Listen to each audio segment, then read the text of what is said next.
सुबह से लेकर शाम तक हमारे अनगिनत काम और सर्दियाँ पड़ने लगी हैं तो दिन भी इतने छोटे पड़ने लगे हैं कि पता ही नहीं चलता। काम करते करते ना सारा दिन निकल जाता है। जब थक हार के हम बैठते हैं तो हमारे पास ना खुद के लिए बिल्कुल भी टाइम नहीं होता, क्योंकि बच्चे स्कूल से आ जाते हैं। फिर हमें टाइम नहीं मिलता, बच्चों के साथ हमें टाइम स्पेंड करना पड़ता है। साथ ही फिर बच्चों का होमवर्क वगैरह कराना, शाम की तैयारी करना, ये सारे काम हमारे सुबह से लेकर शाम तक लगे रहते हैं। छोटे दिन में हम ऐसा क्या करें जो कि हमारे काम भी आसानी से हो जाएं और हम थोड़ा-सा खुद के लिए भी टाइम निकाल सकें। अस्सलाम वालेकुम एवरीवन, कैसे हैं आप सब लोग? उम्मीद करती हूँ कि आप सब लोग बेहतर होंगे, खुशहाल होंगे और मज़े में होंगे। अल्हम्दुलिल्लाह हम लोग भी सभी बेहतर हैं। मैं आप लोग के साथ अपना मॉर्निंग रूटीन शेयर कर रही हूँ, जिससे कि हम अपना खुद की भी देखभाल कर सकते हैं, अपने घर को भी नीट एंड क्लीन रख सकते हैं और जितने हमारे काम हैं घर के अनगिनत छोटे-बड़े, उन सारे कामों को हम बाकायदा टाइम पर कर सकते हैं। तो सबसे पहले अपने जो दिन की शुरुआत है वो फ़जर के टाइम से करनी है ना। अल्लाह ताला ने फ़जर के टाइम पे बहुत सारी बरकत रखी हुई है और अक्सर करके हमारा टाइम जो है फ़जर का वो निकल जाता है, क्योंकि सर्दी पड़ने लगी हैं तो फिर उठने का मन नहीं होता। लेकिन थोड़ा-सा अपने आप को यानी कि पुश करना है आपने और कहना है कि नहीं, मुझे उठना है। तो बस फ़जर के टाइम पे उठें, अपनी नमाज़ अदा करें, हल्की सी जो भी आपको तिलावत करनी है कुरान पाक की तो वो कर लें और फिर नॉर्मल आप लोग अपना जो रूटीन रखती हैं वो रख सकती हैं। अच्छा, सुबह जल्दी उठने से क्या होता है ना कि हम अपनी सेल्फ केयर भी कर सकते हैं। मॉर्निंग में जब हम लेट उठ रहे होते हैं बच्चों के साथ या हस्बैंड के साथ उठ रहे होते हैं ना, तो फिर वहाँ कामों की ना एकदम भागम भाग पड़ जाती है कि बच्चों को ब्रेकफास्ट बना के देना है, उन्हें स्कूल के लिए रेडी करना है। वहाँ फिर हम अपने लिए कुछ नहीं कर पाते। फिर जल्दी जल्दी बच्चों को मतलब काम करके देना, फिर उसके बाद हमें इतनी थकावट हो रही होती है कि मतलब काम एक है लेकिन चक्कर हमारे चार लग रहे होते हैं। इसकी वजह से ना हमें बहुत सारी थकावट होने लगती है। फिर जब हम काम करके थक हार के बैठते हैं तो फिर हमारा इतना भी मन नहीं होता कि हम खुद के लिए कुछ कर सकें।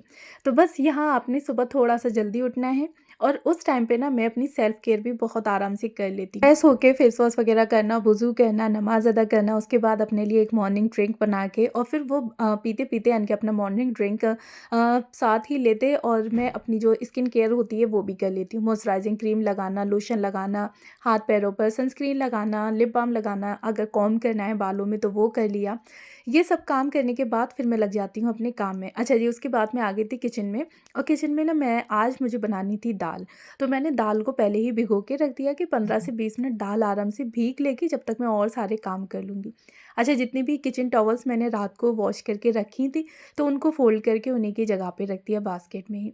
फिर आ गई मैं बेडरूम में और अब मैं बेड को अच्छे से बना दूँगी। बेड को बनाने भर से ही ना हमारा जो बेडरूम होता है वो 50 से 60% एकदम से नीट एंड क्लीन हो जाता है। नॉर्मली फिर हमें छोटी-मोटी चीज़ें जो इधर-उधर पड़ी होती हैं ना, उनको उठा के रखना होता है। तो मैं मॉर्निंग में उठते साथ ही अपने बेडरूम को बनाती हूँ सबसे पहले, जिससे ना मुझे भी अच्छा लगता है, बेडरूम एकदम से नीट एंड क्लीन दिख रहा होता है। बेडशीट बहुत ज़्यादा बिगड़ गई है तो फिर पूरे तरीके से मैं उतार के अच्छे से झाड़ के उसको दोबारा टकिंग कर देती हूँ। अगर मुझे लग रहा है कि नहीं बेडशीट इतनी नहीं बिगड़ी है, साफ़ सुथरी भी है, इतनी कोई भी डस्ट वगैरह नहीं है, तो फिर मैं नॉर्मल उसको ऐसे ही ठीक कर देती हूँ। किसी भी टॉवल से या दुपट्टे वगैरह से ऊपर से डस्ट कर देती हूँ, जिससे कि उस पे जो भी हल्की-फुल्की सी धूल मिट्टी है तो वो हट जाए। और साथ ही ना फिर मैं एक ब्लैंकेट भी रख देती हूँ, क्योंकि सर्दियों में ना ब्लैंकेट बेड पे मुझे बहुत ज़्यादा अच्छा लगता है। साथ ही फिर हम लोग जब थक हार के बैठते हैं बेड पे तो सर्दी लग रही हो तो वहाँ पे ब्लैंकेट हैंडी रहता है, उठा के ओढ़ना है और फिर जब आप लोग उठ रहे हैं तो वहाँ पे फिर से दोबारा से उसको फ़ोल्ड करके रख दें और ये ना विंटर्स में एक कोज़ी लुक देता है। अच्छा, मुझे काफ़ी अच्छा लगता है दोहर वगैरह लगा के रखना बेड पे या फिर ब्लैंकेट लगा के रखना। अच्छा जी, साथ ही ना फिर साइड टेबल पे जो भी बर्तन वगैरह पड़े हुए होते हैं, जैसे कि कॉफ़ी मग, गिलास, वाटर बॉटल, तो वो सारी चीज़ें उठा के मैं ले जाती हूँ बाहर, किचन में रख देती हूँ। ना रात में लेटते टाइम बच्चे या हम लोग ही दूध वगैरह ले रहे हैं, कॉफ़ी बना ली, चाय ले ली या पानी की ज़रूरत पड़ी तो साइड टेबल पे ही रख लेते हैं। और फिर साइड टेबल होती भी इसीलिए है कि कोई भी चीज़ आप लोग बैठे हुए बेड पे ले रहे हैं तो बस साइड टेबल पर रख लें। तो सुबह उठते साथ में जैसे बेड बनाती हूँ, उसी टाइम पे ही जो भी सामान रखा होता है उठा के ले जाती हूँ। साथ ही ना फिर मैं ड्रेसिंग टेबल को भी एक बार ठीक कर देती हूँ, हल्की सी उसकी डस्टिंग कर दी, सामान बिखरा हुआ पड़ा है तो वो लगा दिया। तो यहाँ पे मैंने ना सुबह अपना स्किन केयर का जो रूटीन था वो किया। उसके उसके बाद फिर सामान मैं ऐसे ही छोड़ के किचन में चली गई थी दाल को भिगोने के लिए। तो बस यहाँ पे आके मैंने सारी चीज़ों को अपनी जगह पर ही रख दिया। अच्छा, ड्रेसिंग टेबल पे ना मैं एक छोटा-सा कप रखती हूँ, यानी कि दवाई का कैप था वो। तो उसमें ना मैं दानिन की जितनी भी हेयर क्लिप होती हैं ना, वो सारी रख देती हूँ। वो ना इधर-उधर बिखरी भी नहीं रहती, साथ ही ना अच्छी भी लगती हैं, एकदम ऑर्गनाइज़ रहती हैं। बस हम लोगों को ना ये जुगाड़ू आने चाहिए, यानी कि जुगाड़ू काम जो होते हैं वो आने चाहिए कि हम अपने घर को किस तरह से ऑर्गनाइज़ करके रख सकते हैं, साथ ही हमारे पैसे भी ना जाएँ। अच्छा जी, फिर मैं आ गई थी किचन में। यहाँ पे दाल को भीगे हुए लगभग 15 मिनट हो चुकी थी, तो बस सबसे पहले मुझे जो भी वेजिटेबल की कटिंग करनी थी, तो वो मैंने निकाल ली। मैं अपना एक जो छोटा-सा बॉक्स है 6 पीसेज़ का, तो उसको हैंडी रखती हूँ और उसमें ये सारी चीज़ें रखती हूँ जो कि एक बार की कुकिंग में मुझे आराम से निकल आए। मुझे बड़े ऑर्गनाइज़र को खोल के उसमें से सामान ना निकालना पड़े। अच्छा, काफ़ी हैंडी भी रहता है, बस एक ऑर्गनाइज़र उठाना है, सारी चीज़ें उसमें से निकल आती हैं। साथ ही ना फिर मैं नेक्स्ट टाइम की कुकिंग के लिए फिर से उसमें जैसे कि प्याज़ वगैरह कट करके रखती, टमाटर वगैरह रखती है, तो काफ़ी हैंडी रहता है। अच्छा, दाल का पानी मैंने यहाँ पे फेंका नहीं है, अपने प्लांट्स में लगाया है। अगर आपके पास प्लांट्स हैं, तो आप कोई भी अपनी वेजिटेबल्स वगैरह वॉश कर रहे हैं या आपने प्याज को धोया है, दाल को धोया है, तो आप उस पानी को फेंके ना, बल्कि अपने प्लांट्स में लगाएँ। इससे ना आपके प्लांट्स की ग्रोथ काफ़ी अच्छी ना हम अपने प्लांट्स को खाद वगैरह नहीं दे पाते हैं, तो ये नेचुरल खाद हमारे प्लांट्स को मिलती रहेगी, तो आप लोग इस पानी को बिल्कुल भी फेंकें ना। अच्छा, उसके बाद फिर मैं किचन में आ गई और सबसे पहले अब मैं दाल बनने के लिए रख दूँगी। अच्छा, इस टाइम तक ना बच्चे सो रहे हैं। मुझे ये टाइम काफ़ी अच्छा लगता है कि काफ़ी सारे काम मैं अपने इस टाइम पे समेट लेती हूँ। घर में ना बिल्कुल शांति पड़ी हुई होती है।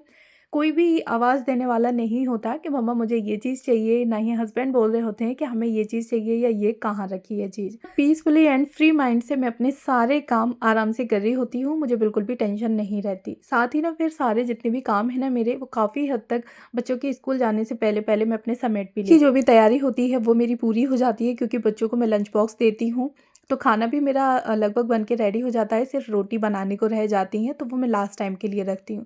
साथ ही बच्चों के निकलने के साथ ही ना आधी-अधूरी मैं अपनी क्लीनिंग भी कर लेती हूँ। तो देखिए यहाँ पे मैंने दाल बनने के लिए रख दी है। अच्छा, मैं अरहर की दाल ना 2 तरीके से, यानी कि तड़का ऊपर से लगा के भी बना लेती हूँ, यानी कि दाल फ्राई जो बोलते हैं, और नॉर्मल इस तरह से भी दाल को बनाती हूँ। अच्छा, ऐसे बनाने में ना दाल का टेस्ट काफ़ी अच्छा होता है।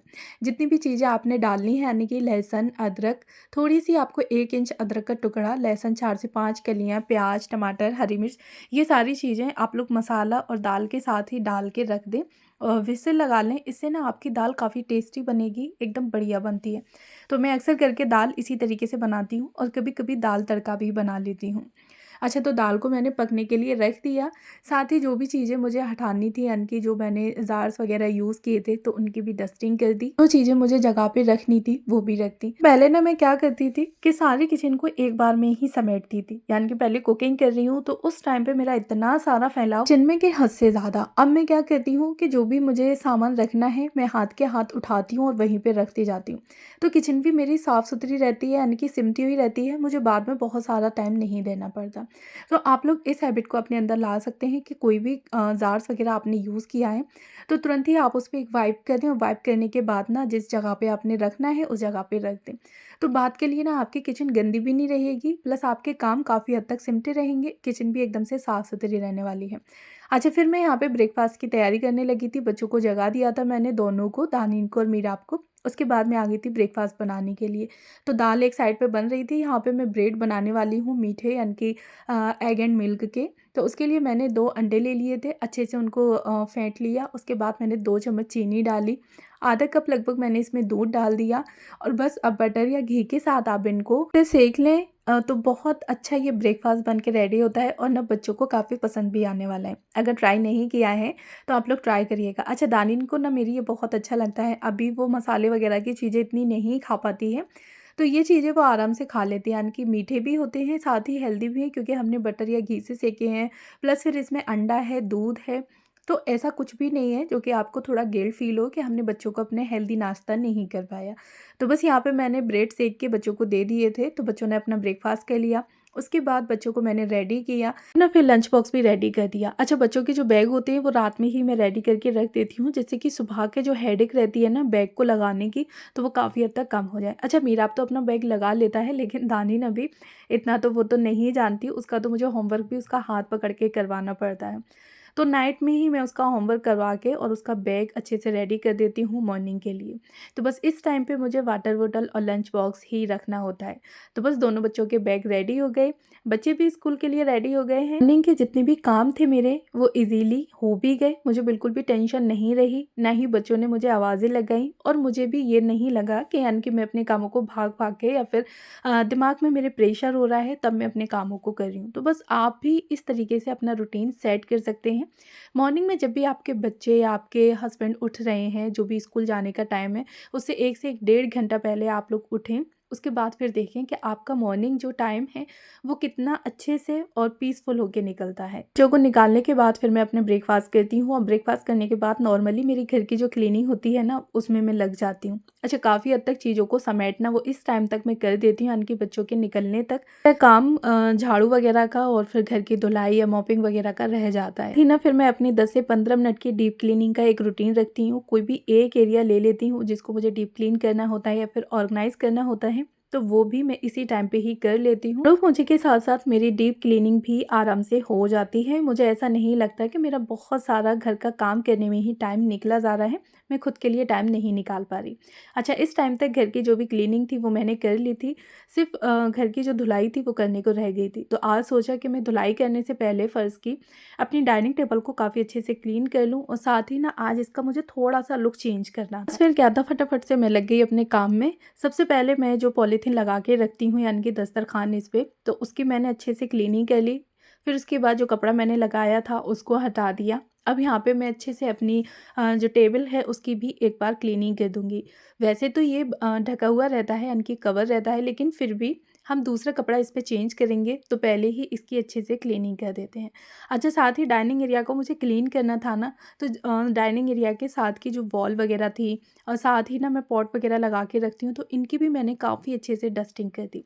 कोई भी आप एक एरिया ले सकते हैं 10 से 15 मिनट डीप क्लीनिंग का, और मॉर्निंग के टाइम ही कोशिश करें कि उस डीप क्लीनिंग को आप लोग अपनी समेट लें। तो मॉर्निंग के काम भी आपके हो जाएँगे, साथ ही वो एरिया भी आपका क्लीन हो जाएगा। दिन छोटे पड़ते हैं, अगर पूरा दिन हम लोग क्लीनिंग करते रहेंगे या 2 से 4 काम अपने बड़े-बड़े रखेंगे, तो वहाँ हमारे लिए टाइम नहीं निकल पाएगा। तो बस आपने कोई भी एक छोटा-सा एरिया अपने लिए चूज़ करना है, और जब डेली ही आप लोग घर का एक छोटा-छोटा एरिया चूज़ करके क्लीन करते रहेंगे, तो वहाँ पे आपको बहुत सारे एफर्ट्स नहीं लगाने पड़ेंगे और साथ ही ना आपका घर भी एकदम से नीट एंड क्लीन रहने वाला है। डाइनिंग टेबल का सेम लुक काफ़ी टाइम से चल रहा था और मुझे देखते-देखते फिर बोरिंग फ़ील होने लगा था, तो फिर मैंने सोचा कि चलो भई आज इसकी थोड़ी-सी डेकोरेशन चेंज करते हैं, साथ ही इसको अच्छे से ऑर्गनाइज़ करते हैं। 10 मिनट में मेरी यहाँ पे जितनी भी डीप क्लीनिंग थी जो मैंने सोचा था, वो मेरा पूरा हो गया। अच्छा लगा आप लोगों को मेरा मॉर्निंग रूटीन? अगर अच्छा लगा हो तो मुझे कमेंट बॉक्स में बताइएगा ज़रूर। फर्स्ट टाइम है मेरे चैनल पर तो प्लीज़ मेरे चैनल को ज़रूर सब्सक्राइब करें, साथ में बेल आइकन को भी ऑन कर लें। कोशिश रहती है कि मेरे ब्लॉग आप लोग को अच्छे लगे। मिलती हूँ नेक्स्ट वीडियो में। Thanks for watching.